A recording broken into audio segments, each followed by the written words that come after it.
अगर आप ड्रॉपर हो तो आपने कुछ ना कुछ बार अटेम्प्ट दिए होंगे नीट के, ठीक है, 2 से 3 बार आपने मिनिमम अटेम्प्ट दिए होंगे नीट के। तो आपको एक जनरल आइडिया पता होगा कि किस तरीके से एग्जाम में क्वेश्चंस आते हैं, किस तरीके से क्वेश्चन पेपर डिज़ाइन किया जाता है, ठीक है। तो आज की इस वीडियो में मैं आपको प्लान बताऊंगा 3 महीने का कि आपको 3 महीने तक क्या फॉलो करना है, कैसे क्या करना है, जिससे आप अपने एक्सपीरियंस का फ़ायदा उठा करके, जो आपके पुराने एक्सपीरियंस हैं, ठीक है, जो भी आपकी पुरानी नॉलेज है उसका फ़ायदा उठा करके 3 महीने के अंदर maximum to maximum marks gain कर सकते हो आने वाले एग्ज़ाम में। मैं गारंटी देता हूँ अगर इन 3 महीनों का प्लान आपने फॉलो किया तो आपके 700 नंबर तक कहीं नहीं गए, आपको 700 प्लस नंबर मिलने वाले हैं इस बार के एग्ज़ाम में।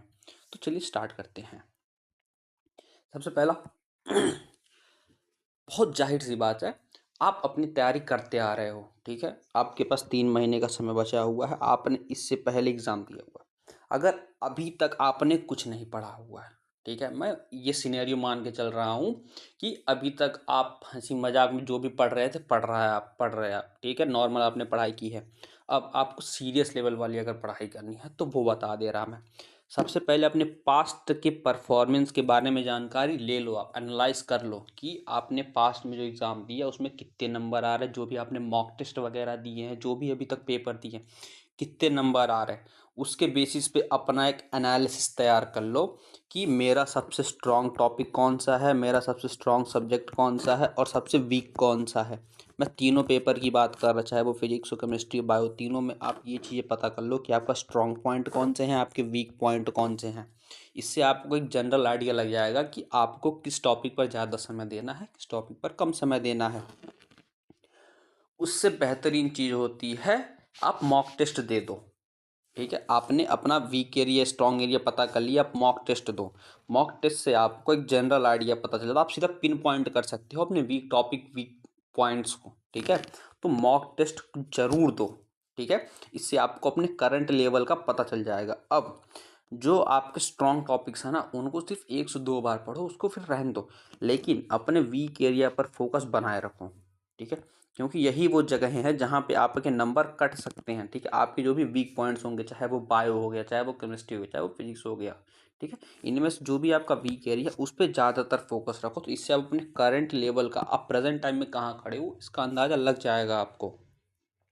उसके बाद आपको टारगेटेड स्टडी प्लान बनाना है। अब आपके पास समय नहीं है कि आप एक एक चीज़ को ले करके पढ़ो, आप कुछ भी पढ़ते चलो, नहीं, आपको टारगेट कर लेना है कि हाँ मुझे अगर 50% बायो का हमारा वेटेज है तो इसमें अगर मुझे एक पर्टिकुलर टॉपिक पढ़ना है तो वही पढ़ना है, मान, ठीक। अब आपके पास सारे चैप्टर्स को पढ़ने का टाइम नहीं है कि भाई एक एक चैप्टर बैठ के लेंदी लेंदी लेक्चर्स देख रहे हैं, 2-2 3-3 घंटे के लेक्चर देख रहे हैं, 10 घंटे के लेक्चर देख रहे हैं, नहीं भैया, समय नहीं है आपके पास अब।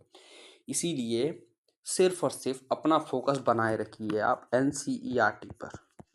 भैया एनसीईआरटी रामबाण है आपके लिए, ठीक है, सिर्फ और सिर्फ एनसीईआरटी पर फोकस बनाए रखिए। एनसीईआरटी को लाइन बाय लाइन पढ़िए, ठीक है, ज़्यादातर फोकस अपना डायग्राम पर कीजिए, जो भी डायग्राम्स हैं एनसीईआरटी में दिए हुए उन डायग्राम्स पर अपना फोकस बनाइए, जो भी एग्जाम्पल्स दिए हुए हैं एनसीईआरटी में, ठीक है, जो भी एग्जाम्पल्स दिए हैं उन एग्जाम्पल्स को पढ़िए, वन लाइनर क्वेश्चंस को देखिए। कम से कम 2 से 3 घंटे आपको देने ही देने हैं डेली बेसिस। भैया आप ड्रॉपर हो, ठीक है, फ्रेशर नहीं हो कि आप 1 घंटे 2 घंटे पढ़ लिए हो जाएगा, नहीं भैया, 2 से 3 घंटे आप मिनिमम दो ही दो। और टॉपिक्स ख़त्म होने के बाद नीट के PYQ क्वेश्चन ज़रूर लगाइए, नीट के MCQ क्वेश्चन डेली बेसिस पर प्रैक्टिस कीजिए आप, ठीक है।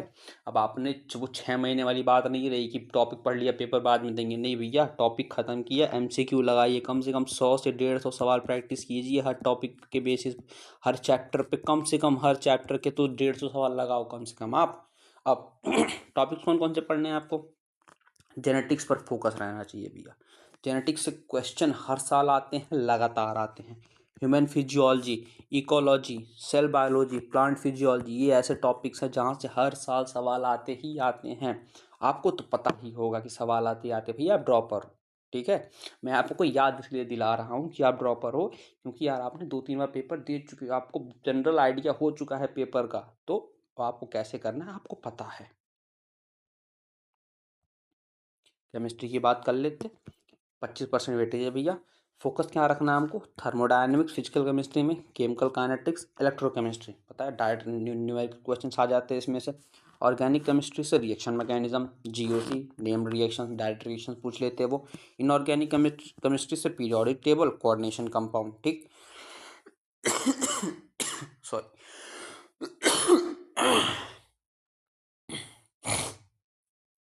अब आपकी प्लानिंग क्या होने वाली है? 2 से 3 घंटे डेली,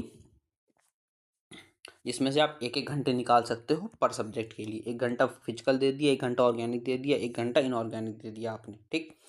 न्यूमेरिकल प्रॉब्लम्स जरूर सॉल्व कीजिएगा, ठीक है, खासकर फिजिकल केमिस्ट्री और रिएक्शन बेस्ड के जो क्वेश्चन होंगे ऑर्गेनिक केमिस्ट्री के, उनके ठीक। एनसीईआरटी को थ्रोली रिवाइज कीजिएगा, खासकर इनऑर्गेनिक केमिस्ट्री के लिए। भैया डायरेक्ट पॉइंट से क्वेश्चन बोल देते हैं ये, ठीक है। तो इस बात का ध्यान रखिएगा भैया, सब कुछ करना है, एनसीईआरटी ही सब कुछ है आपके लिए। फिजिक्स की बात कर लें, 25% वेटेज है। फोकस एरिया क्या रहना चाहिए? Mechanics, electrostatics, current electricity, optics, modern physics, ठीक। सेम चीज़ इसमें आपको करनी है। 3 घंटे का आपको शेड्यूल बनाना है अपना, 3 घंटे आपको देने ही देने हैं इस पे, ठीक है। अब आप इसमें क्या कर सकते हो कि ईजियर टॉपिक से स्टार्ट करो, ठीक है। जो टॉपिक आपको आता हो, आपका स्ट्रॉन्ग टॉपिक, उससे स्टार्ट करो। इससे आप सिलेबस जल्दी जल्दी कवर करते चले जाओगे और लेंदी टॉपिक होने से बचोगे, ठीक है। और चैलेंजिंग टॉपिक जो हो, ठीक है, उनको थोड़ा सा आप बाद में कर लो, ठीक है, उससे कोई दिक्कत नहीं होगा। मान लो कि टॉपिक आपको बहुत ज़्यादा टफ लग रहा है, उसको आप छोड़ भी दोगे तो कोई दिक्कत नहीं, लेकिन उन टॉपिक्स को आप एंड के लिए रखो, ठीक है। थोड़ा सा एंड के लिए, मतलब बिल्कुल एंड के लिए नहीं, 2 महीने के अंदर आपको कंप्लीट करना है। आखिरी महीना आपको छोड़ना है, ठीक है, वो मैं बताऊंगा क्यों छोड़ना है आपको आखिरी महीना। इन 2 महीने के अंदर आपको अपना पूरा सिलेबस खत्म करना है 60 दिनों में, ठीक है।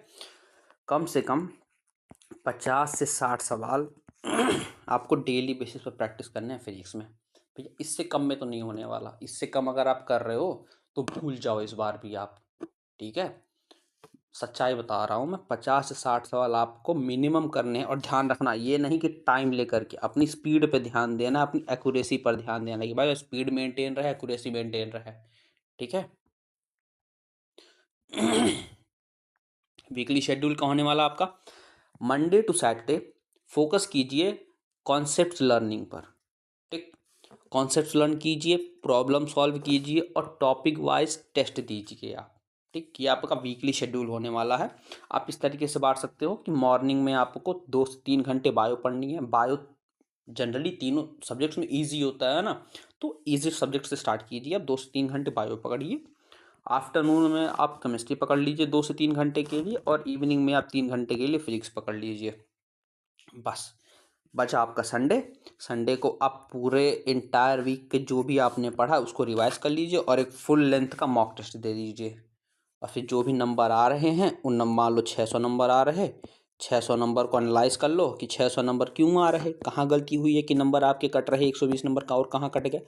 अब उन 120 नंबर को फिर से देख लो एक बार कि वो कहाँ गलती हुई, क्या छूटा आपसे, क्या नहीं आ रहा था, वो आप कर लो।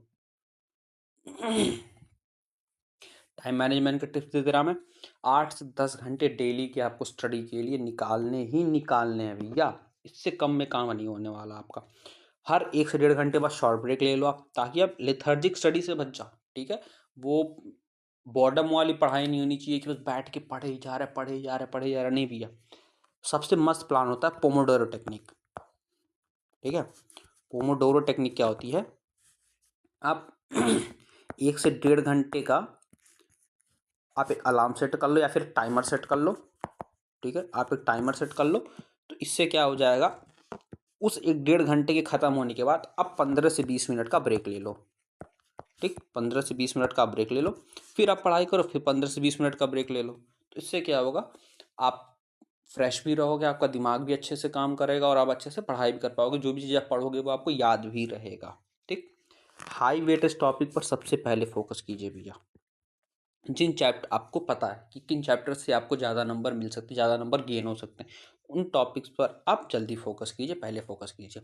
अगर आपको नहीं पता है कि किन चैप्टर्स का हाई वेटेज है, तो मैं एक वीडियो लेकर के आऊँगा जिसमें मैं आपको सारी बातें बता दूंगा कि किन टॉपिक्स का वेटेज कितना है और आपको किन चैप्टर पर फोकस करना चाहिए, ठीक है। लेकिन तब तक आपको पता ही होगा कि क्या करना है, तो आप कर सकते हो अपने हिसाब से। ठीक है। हाई वेटेज टॉपिक को प्रायोरिटी दीजिए और लो एंडिंग एरियाज पर समय कम दो जितना हो सके आप, ठीक है। कभी कभी क्या लगता है कि टॉपिक आसान लगता है तो पढ़ने में मज़ा आता है थोड़ा सा, भैया मज़ा तो आएगा, ठीक, लेकिन समय जा रहा है आपका और उससे आपको आउटकम कुछ नहीं मिल रहा है। पता चला एक नंबर एक सवाल आ रहा है उस चैप्टर से, आप पूरा चैप्टर पढ़े जा रहे हो सिर्फ और सिर्फ उस एक सवाल के लिए। उससे बेटर है यार वो चैप्टर पढ़ लो जहाँ से 3 से 4 सवाल आ रहे। हम्म।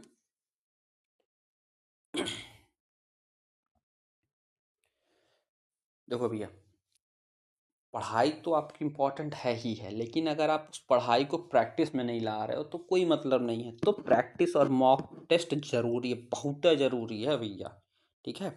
मॉक टेस्ट दो, हर हफ्ते दो, कम से कम 1 से 2। मैं ये 2 महीने की बात कर रहा, अभी से लेकर के अगले 2 महीने, मतलब मैं बात कर रहा हूँ 90-95 दिन बचे होंगे या फिर 98 दिन बचे होंगे, ठीक है। तो आपको अगले 60 दिनों तक तो भैया यही करना है, ठीक है। कि अगले 60 दिनों में आपके जो भी 8 हफ्ते आ रहे हैं, उन 8 हफ्तों में आपको 1 से 2 फुल लेंथ के मॉक टेस्ट देने ही देने हर हफ्ते। और फाइनल मंथ में ये फ्रीक्वेंसी आपको 3 से 4 की कर देनी है। मतलब आपने कितने मॉक टेस्ट दे लिए भैया, अगर 2 मॉक टेस्ट हर हफ्ते दे रहे हो तो 8 दूनी 16 मॉक टेस्ट आप दोगे 2 महीनों में। और मान लो 4 दे रहे हो आप, तो 4 चौके 16 मॉक टेस्ट दोगे अगले 1 महीने, मतलब 32 मॉक टेस्ट आपने दे दिए भैया, 32 नीट के पेपर सॉल्व कर लिए आपने। तो ये आपको करना ही करना है। 10 साल के प्रीवियस ईयर पेपर आपको करने ही करने हैं, ये तो आपको पहले पता होगा भाई। सब प्रीवियस ईयर क्वेश्चंस कभी कभी डायरेक्ट उठ के चले आते हैं, कभी कभी सेम टाइप के क्वेश्चंस पूछ लिए जाते हैं सिर्फ डेटा चेंज करके। तो 10 साल के नीट के पेपर आपको करने ही करने हैं, ठीक। एरर एनालिसिस जरूर कीजिए, ये नहीं भैया मॉक टेस्ट दिया फिर नंबर आए कम आए छोड़ दिया आपने, नहीं यार। अगर नंबर आपके 300 भी आ रहे हैं ना, फिर भी आप उनको एनालाइज करो कि क्यों 300 आ रहे हैं, कहाँ गलती हुई, कौन से एरिया वीक रह गया, कौन से एरिया में आपने तुरंत स्कोर कर दिया, कौन से एरिया आ ही नहीं रहा था। तो एनालाइज करो, उस पर फिर से काम करो।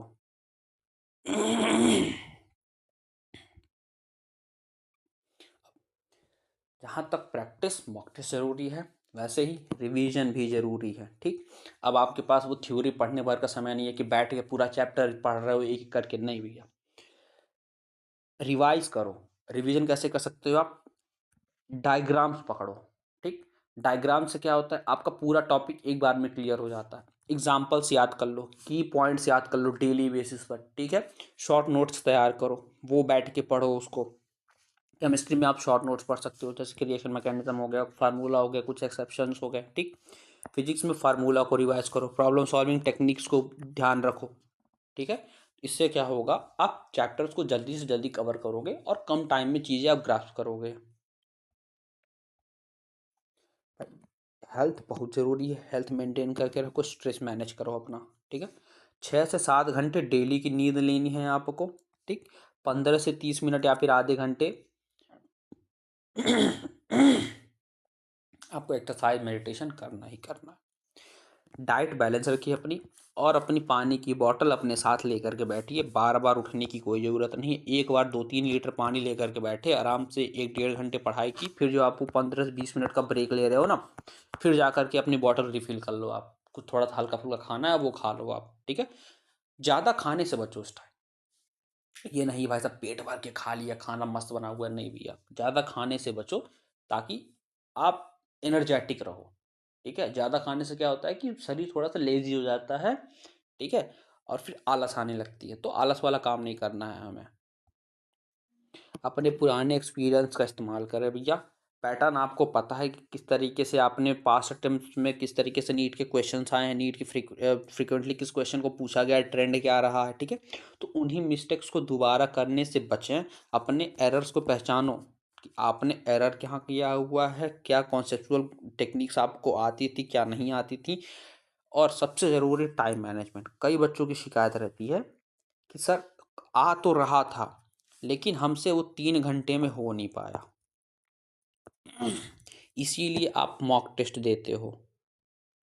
मॉक टेस्ट से क्या होता है, आपको एक जनरल आइडिया लग जाता है कि मैं कितने समय में कितने क्वेश्चन कर पा रहा हूँ। तो यार 32 मॉक टेस्ट अगर आप दे रहे हो पूरे इन 3 महीनों में, भाई साहब आप इतना ज़्यादा फ़ैमिलियर आ जाओगे टाइम से कि आपको टाइम देखने की ज़रूरत ही नहीं पड़ेगी एग्जामिनेशन सेंटर में। आप क्वेश्चन करते चले जाओगे, 3 घंटे के अंदर अंदर आपको क्वेश्चंस ख़त्म हो जाएंगे। और हमेशा कोशिश करो कि पेपर अपना 2.5 आवर्स में ही ख़त्म करो। 5 आवर्स कह रहा हूँ, 2.3 आवर, 2.6 तो वैसे हो जाएगा, 2.5 घंटे में, जहाँ तक मैं कह रहा 2.5 घंटे में वो अपना क्वेश्चन पेपर ख़त्म करने की कोशिश करो ही करो। ठीक है। अपने स्ट्रेंथ पर काम करो, जो आपके टॉपिक कॉन्फिडेंट हैं, ठीक, आप उन पे काम करो, क्योंकि उसके आपको इजी मार्क्स मिलेंगे। ठीक है, क्योंकि टॉपिक आपको आता है, क्वेश्चन आप तुरंत कर लोगे। तो उन टॉपिक्स पर थोड़ा फोकस बनाए रखो कि हाँ वो टॉपिक आपको आता है, तो उसको और स्ट्रॉन्ग करो। अब आखिरी महीने की स्ट्रेटजी क्या होने वाली है? सिर्फ और सिर्फ रिवीजन और मॉक टेस्ट, इसके अलावा कुछ नहीं। आपको रिवीजन देना है, पूरे जो भी आपका कंप्लीट सिलेबस होगा उसका मॉक टेस्ट देने हैं, उसका आपको रिवीजन करना है। ठीक है, नए टॉपिक्स को कोई ज़रूरत नहीं है याद करने के लिए। ठीक है, जो भी आपने पढ़ा उसको स्ट्रेंथन कीजिए, डेली बेसिस पर मॉक टेस्ट दीजिए आप। ठीक, अब वीकली वाला शेड्यूल छोड़ दीजिए। ठीक है, वीकली वाले में आप कितने दे रहे थे? 4 हर हफ्ते दे रहे थे, या फिर एक हफ्ते में 4 दे रहे थे, तो आपको 16 हो रहे थे। ठीक है, तो इससे बेटर है आप सीधा 30 दे दो डेली बेसिस पर। डेली एक मॉक टेस्ट दो, वो भी फुल लेंथ के। ठीक है, डेली एक मॉक टेस्ट दो, फिर देखो कमाल। ठीक, और जाने से पहले आखिरी बात कि मोटिवेटेड रहिए भाई साहब, अपने आप को डिमोटिवेट करने की कोई ज़रूरत नहीं है। जो भी होता होगा अच्छे के लिए होगा, और आप इस बार अच्छा करके आओगे, मान के चलो। ठीक है, बस अपने आप को अपना गोल रोज़ याद दिलाते रहिए कि भाई साहब हमारा गोल क्या है, हमने ये जर्नी क्यों शुरू की थी, हमने 3 महीने में इतनी टेंशन इतनी तकलीफ़ क्यों झेली है, हमारे घर में मम्मी पापा इंतज़ार कर रहे हैं हमारी एक MBBS की सीट के लिए, हमें वो करना ही करना है। अपने स्मॉल माइलस्टोन्स को आप सेलिब्रेट करो। यार 600 नंबर लेकर के आ रहे हो, कुछ अच्छा खा पी लो भाई साहब, 600 नंबर बहुत हैं यार, 650 ला रहे हो, 700 ला रहे हो, पॉजिटिव बने रहो बस। ठीक है, अपने सराउंडिंग को आप इंक्लोज ना करो, बंद ना करो। ठीक है, अपने दोस्तों से जुड़े रहो। ठीक, अपने फैमिली मेम्बर से जुड़े रहो, उनसे बातें करो, उनसे सपोर्ट लो। ठीक है, और अपना बेस्ट दो। ठीक है, तो इसी के साथ all the best for your exam. Exam में बहुत अच्छा करोगे आप। तो मिलते हैं आप लोगों से अगले वीडियो में।